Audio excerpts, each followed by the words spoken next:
Selamat pagi, perkenalkan nama saya Marcediana. Saya adalah mahasiswa PPG dalam jabatan Angkatan 2 tahun 2023 LPTK Universitas Lambung Mangkurat Banjarmasin. Saya merupakan guru ekonomi di SMA Kristen Banjarmasin. Pada kesempatan yang berbahagia ini, saya akan melaksanakan praktek pembelajaran pada kelas 10 dengan materi cara bertindak ekonomis, skala prioritas dan literasi keuangan. Saya menggunakan model problem based learning dengan pembelajaran berdiferensiasi. Semoga video pembelajaran saya dapat bermanfaat.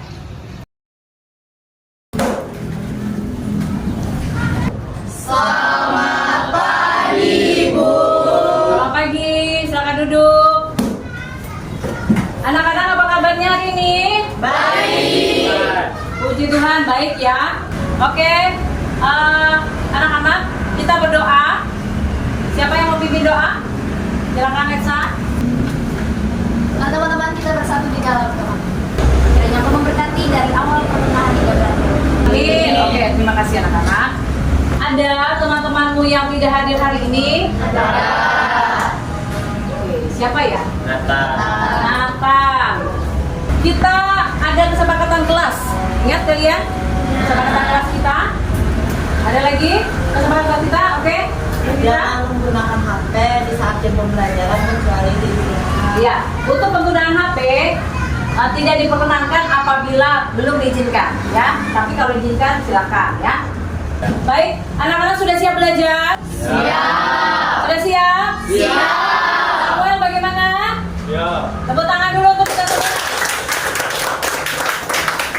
Oke, baik anak-anak. Kita akan menyampaikan bersama salam profil pelajar Pancasila. Tentu kita harapkan bahwa kalian semua memiliki karakter sebagaimana profil pelajar Pancasila, ya.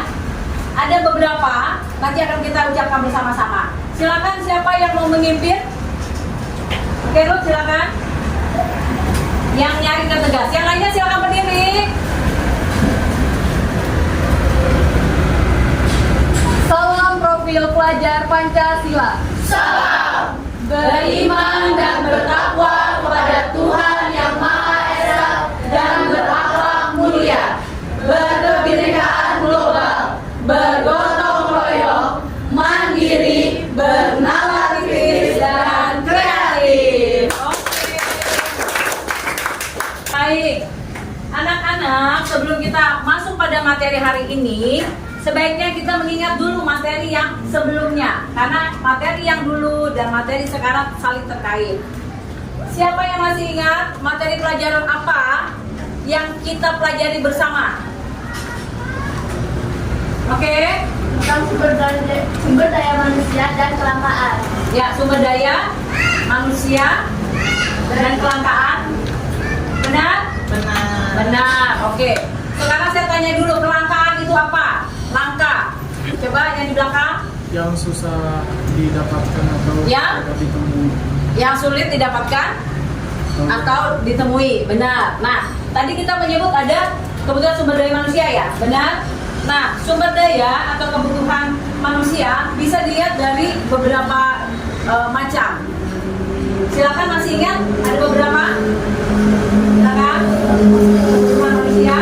Yang pertama intensitas, yaitu kebutuhan primer, kebutuhan sekunder, kebutuhan tersier. Yang kedua berdasarkan sifatnya, yang pertama kebutuhan jasmani, kedua kebutuhan Oke, kebutuhan berdasarkan intensitasnya, kebutuhan apa tadi? Primer, sekunder, dan tersier. Yang kemudian, yang berikutnya kebutuhan berdasarkan sifatnya, jasmani dan rohani. Oke, ada lagi berdasarkan apa? Oke, Iwas? Berdasarkan waktu pemenuhannya. Oke, baik. Semuanya masih ingat? Tepuk tangan dulu untuk kalian. Sebelumnya Ibu mau bertanya dulu ini, sebelum masuk kepada materi yang akan kita lebih lanjut kita gali, ya. Pertanyaannya adalah sumber daya manusia tadi sudah disebutkan, ya. Nah, di dalamnya itu ada sumber daya manusia, dan sumber daya apa lagi? Yang tumbuhan ini apa? Alam, dan satu lagi sumber daya manusia, alam, dan modal. Benar ya? Terkait dengan modal, ini terkait juga dengan keuangan ya. Apakah kalian pernah mengalami perasaan bingung karena keuangan kalian terbatas? Atau pernahkah kalian merasa bingung karena dana yang kalian miliki? Pernah? Kenapa Randy kira-kira? Bisa dibantu? Kenapa kira-kira? Karena keinginannya banyak Ya, karena keinginannya banyak dan sumber dayanya sedikit. sementara sumber daya modal sedikit ya. Oke, itu adalah salah satu permasalahan kita juga ya, salah satu permasalahan ekonomi. Coba saya tanyakan kembali ilmu ekonomi, kalian masih ingat ya? Ilmu ekonomi adalah Sela? Dengan belajar tentang kebutuhan kita dengan sumber daya yang besar, Sementara ya, oke ya.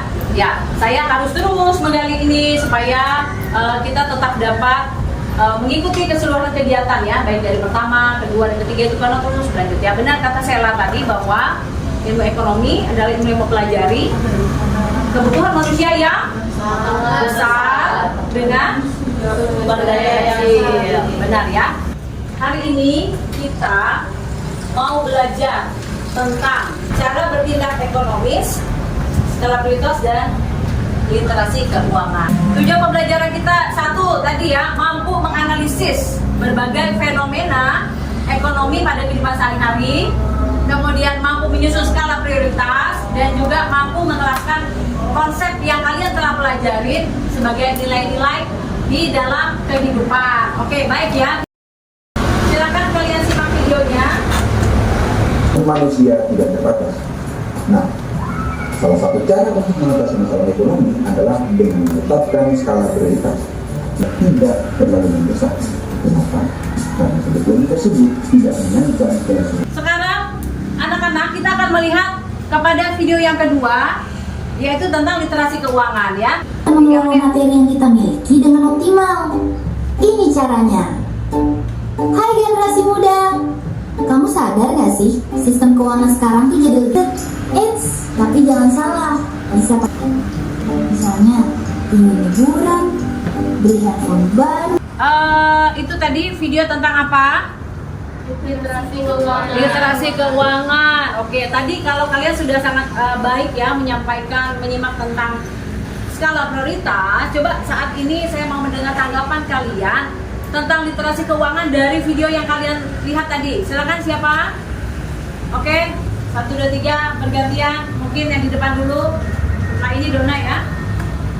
Literasi keuangan itu paham cara mengelola atau menggunakan keuangan dengan baik dan bijak. Literasi keuangan itu adalah Cara mengelola dengan bijak. cara mengelola dengan bijak ya. Baik, berarti ini terkait tidak dengan yang kita pelajari dulu, ada tindakan ekonomi. Ingat tidak kalian dengan tindakan ekonomi? Ingat, Tindakan ekonomi apa saja? Rasional dan irasional. Benar sekali ya. Oke, terima kasih Ruth. Siapa lagi? Oke, Dona tadi tunjuk tangan. literasi keuangan adalah seorang yang bisa mengelola keuangannya untuk hal yang penting saja atau yang diprioritaskan. Oke ya, jadi orangnya ya, seseorang yang bisa mengelola keuangan itu dengan bijaksana. Oke, ada lagi kak atau sama? Devita silakan. Ada beberapa dampak. Devita dulu, Devita. Ada beberapa dampak jika kita tidak melakukan literasi keuangan. Yang pertama ada penyalahgunaan data pribadi. Terus yang kedua terlilit utang. Yang ketiga korban investasi bodong. Dan ada juga dampak pada pemerintahan. Dampaknya adalah pengaruh pada sektor nasional. Oke, baik ya. Terima kasih tepuk tangan untuk semuanya. Sekarang saya mau menyampaikan secara singkat materi tentang literasi dan skala prioritas ini ya.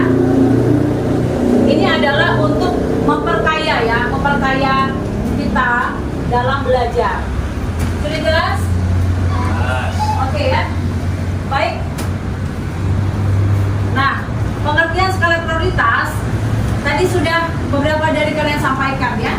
Artinya mengutamakan yang satu daripada yang lain. Misalnya apa? Bisa kasih contoh nggak? Mengutamakan sesuatu dari yang lain. Bisa kasih contoh nggak? Reja bisa kasih contoh ke saya nggak? Kira-kira apa? Misalkan kita ingin membeli HP baru, tapi masih kebutuhan yang lebih penting dari kita. Jadi kita mendahului kebutuhan tersebut. Betul. Tapi ada juga kebutuhan yang lebih penting. Oke, benar ya. Baik. Selanjutnya. Nah, ini ada. Jadi anak-anak di dalam skala prioritas ya, ada yang namanya tabel skala prioritas. Ada yang namanya tabel skala prioritas yang dicetus oleh Stephen R. Covey. Kalian baca, bisa? Kurang penting dan Kurang penting dan kurang mendesak. Ini ya. Oke, ini adalah skala prioritas yang disusun oleh Stephen R. Covey. Terima kasih Devita. Tepuk tangan untuk sekali lagi untuk Devita. Oke ya. Jadi saya mau menyampaikan penjelasan secara singkat, tapi juga saya ingin mengajak ya kalian juga untuk selalu aktif ya dan bersemangat. Berdiri dulu, kasih semangat dulu. Berdiri ya. Semangat pagi.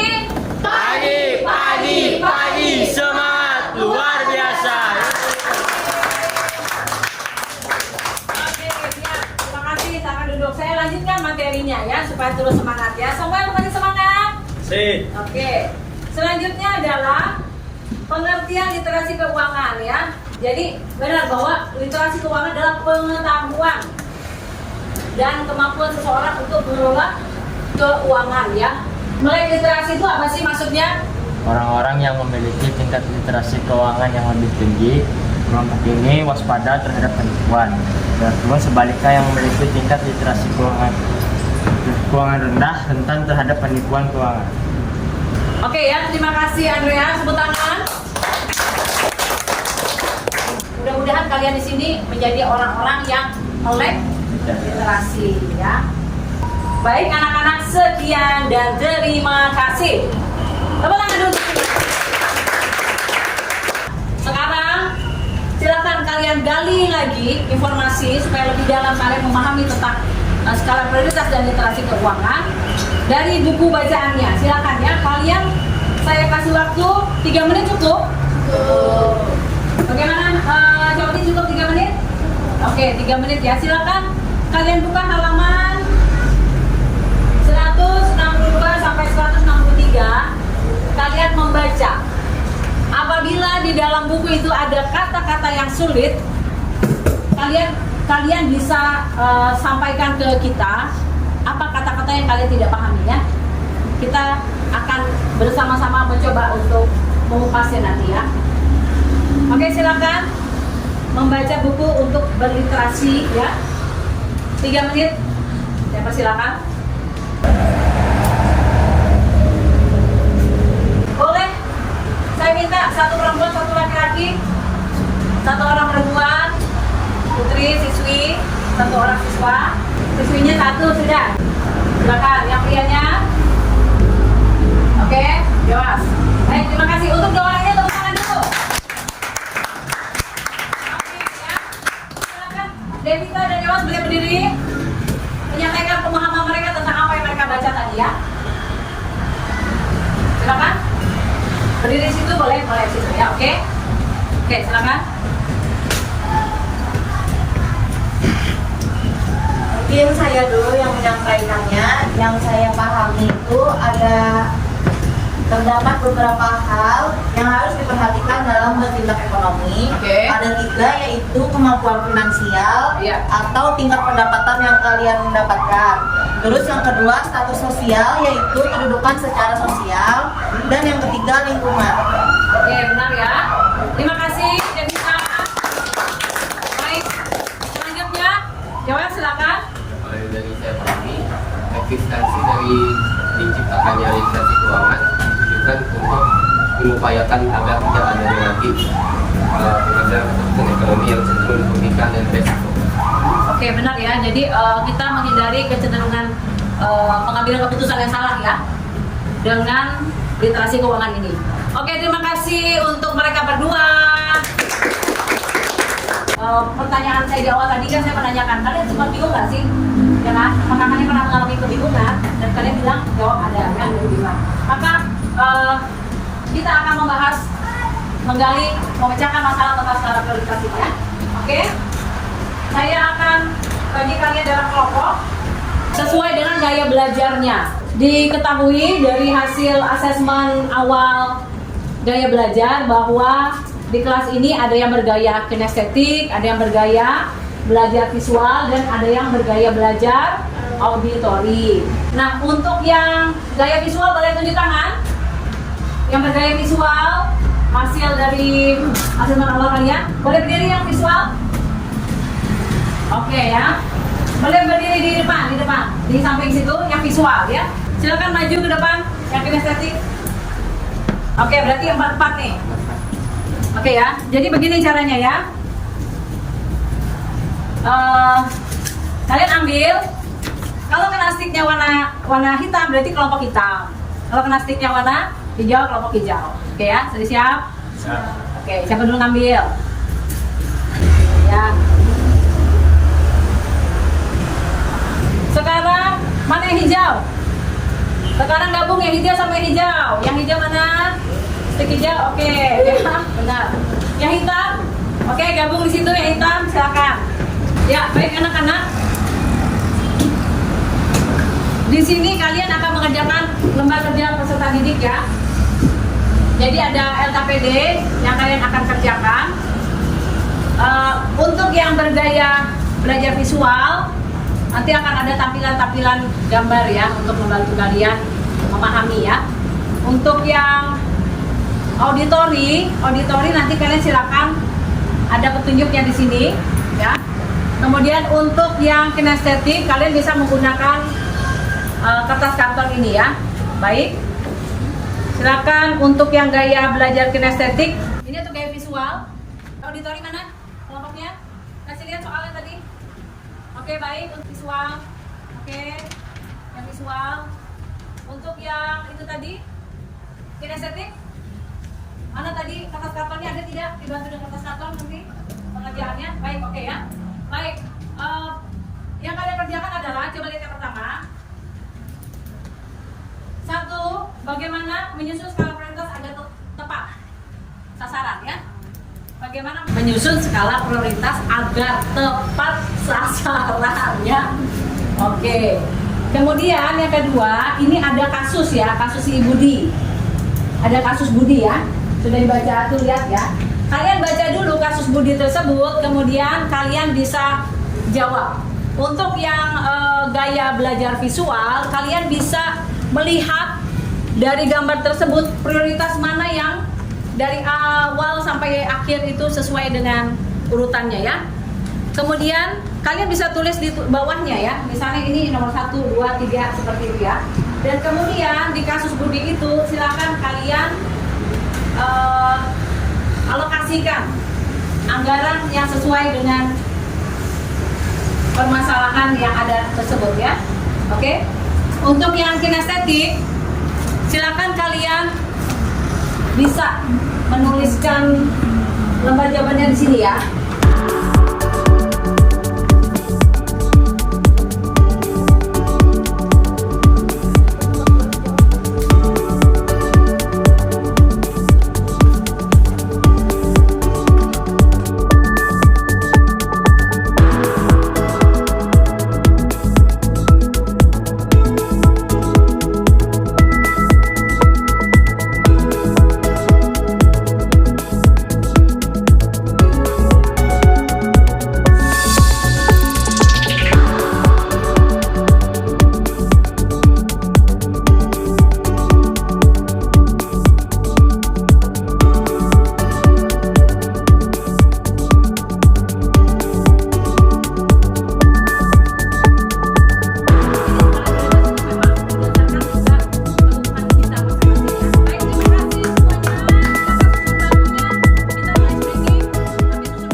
adalah LKPD kedua ya, lembar kerja peserta didik untuk individu.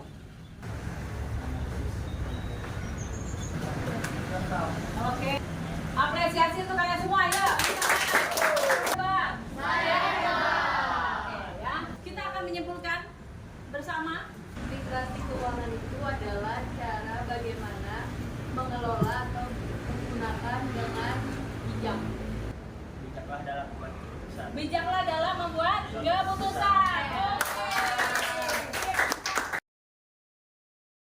Materi berikutnya akan kalian baca materi dari halaman 165 sampai 166.